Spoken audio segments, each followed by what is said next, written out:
नमस्कार. मागच्या व्हिडिओमध्ये आपण हात वज्रो ध्वजा विराजे कांदे मुंज जनेऊ साजे ही चौपाई आपण पाहिली होती. पण हनुमंत जे आहेत ते साक्षात शंभू शंकराचा अवतार आहेत आणि ही सांगणारी चौपाई आणि त्याचबरोबर शंभू शंकराचा आशीर्वाद आपल्याला प्राप्त व्हावा यासाठी एक साधना आपल्याला करायची आहे, ती आपण पाहूया. ही चौपाई आहे शंकर सुवन केसरी नंदन तेज प्रताप महाजगवंदन.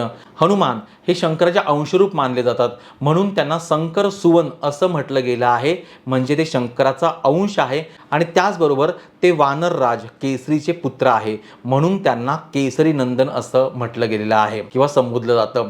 हनुमंताचं तेज आणि पराक्रम इतकं महान आहे की संपूर्ण जग त्यांचा सन्मान करतं, त्यांना वंदन करतं. ही चौपाई आपल्याला काय सांगते तर जेव्हा शिवाची शांतता आणि हनुमंताची शक्ती एकत्र येतात तेव्हा आपल्या जीवनात असामान्य तेज, धैर्य, यश निर्माण होतं. म्हणजेच हनुमान हे शक्ती, तेज, भक्ती आणि पराक्रमाचा अद्भुत संतुलन आहे. ही तेज वाढवणारी साधना आहे. सकाळी डोळे बंद करून मोठ्याने आपल्याला ही चौपाई 11 वेळा म्हणायची आहे. असं कमीत कमी 40 दिवस म्हणायचं आहे. त्यामुळे होईल असं की हनुमानाचं तेज आपल्या शरीराभोवती प्रकाशासारखं पसरत आहे हे तुम्हाला जाणवेल. ही साधना आपल्याला आत्मविश्वास, सकारात्मकता आणि मानसिक ताकद वाढवते. शंकर सुवन केसरी नंदन तेज प्रताप महाजगवंदन.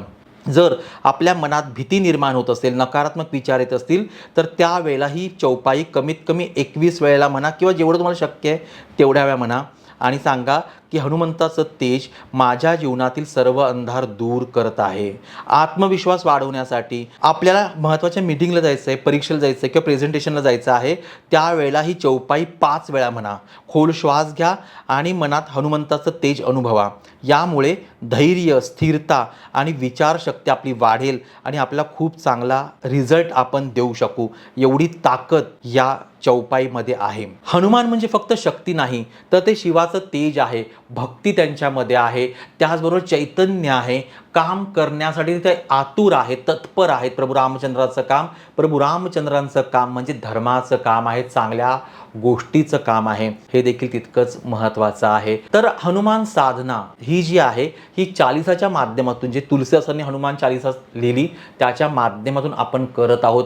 प्रत्येकाला याचा जो काय अनुभव येत आहे तो अनुभव तुम्ही जे कमेंटमध्ये लिहितात खरंच खूप छान वाटतं आहे. आणि ही हनुमान चालीसा साधना आपण ज्या 40 याच्यामध्ये चौपाई आहे प्रत्येक चौपाईमध्ये पाहणार आहोत, त्याच्या अनुसार पाहणार आहोत आणि आपलं मन, बुद्धी, चित्त आपण अजून प्रसन्न करणार आहोत, आपलं तेज आपण वाढवणार आहोत. हा व्हिडिओ तुम्हाला कसा वाटला नक्की सांगा. त्याचबरोबर 2 एप्रिल 2026ला जे काय हनुमान जन्मोत्सव आहे त्यासाठी आपण सर्वजण मिळून हनुमान चालीसा उपासना करतो आहे. सामूहिक रीतीने आपण हनुमान चालीसा किंवा भीमरूपी महारुद्रा, मारुती स्तोत्र आपल्याला म्हणायचं आहे. दिवसभरामध्ये तुम्ही किती म्हणणार आहात हे सगळं तुम्ही काउंट करायचं आणि तुम्हाला सांगितलं जाईल त्या नंबरवरती तुम्ही आम्हाला पाठवायचं आहे.